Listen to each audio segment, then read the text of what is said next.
ரஞ்சி கோப்பை தொடர்ல கேரள அணிக்கு எதிரான முதல் இன்னிங்ஸ்ல ஹரியானா அணி வேகப்பந்து வீச்சாளர் அன்சுல் காம்போஜ் அனைத்து விக்கெட்டுகளையும் தானே கைப்பற்றி புதிய சாதனையை படைச்சிருக்கார். இந்த போட்டியோட முதல் இன்னிங்ஸ்ல 30 ஓவர்கள் வீசிய அன்சுல் காம்போஜ் வெறும் 49 ரன்களை விட்டுக் கொடுத்து ஹரியானா அணியோட 10 விக்கெட்டுகளையும் கைப்பற்றி அசத்தி இருக்கார். இதன் மூலம் முதல் தர கிரிக்கெட் போட்டியில் எதிர் அணியோட முழு விக்கெட்டையும் பெற்ற 6வது பவுலர் என்ற சாதனையை அன்சுல் காம்போஜ் படைச்சிருக்கார்.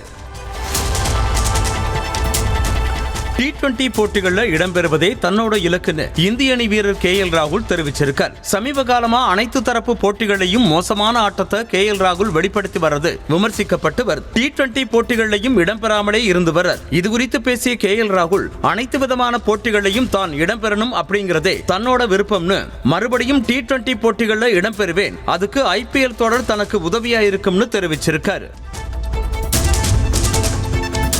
சாம்பியன்ஸ் டிராபி கோப்பையை சர்ச்சைக்குரிய பகுதிகளில் ஊர்வலமா எடுத்து செல்ல பாகிஸ்தானுக்கு ICC தடை விதிச்சிருக்காங்க. ICC தொடரை நடத்தும் நாடு சம்பந்தப்பட்ட தொடரோட கோப்பையை நாடு முழுவதும் ஊர்வலமா எடுத்து செல்றது வழக்கம். அந்த வகையில சாம்பியன்ஸ் டிராபி தொடர் கோப்பையை பாகிஸ்தான் ஆக்கிரமிப்பு காஷ்மீர் பகுதியிலையும் ஊர்வலமா எடுத்து செல்ல பாகிஸ்தான் கிரிக்கெட் வாரியம் திட்டமிட்டு இருந்தாங்க. பாகிஸ்தானோட இந்த முடிவுக்கு எதிர்ப்பு தெரிவித்து ICC-யிடம் இந்தியா முறையிட்ட நிலையில சாம்பியன்ஸ் டிராபி கோப்பையை சர்ச்சைக்குரிய பாகிஸ்தான் ஆக்கிரமிப்பு காஷ்மீர் பகுதியில ஊர்வலமா எடுத்து செல்லக்கூடாதுன்னு ICC தடை விதிச்சிருக்காங்க.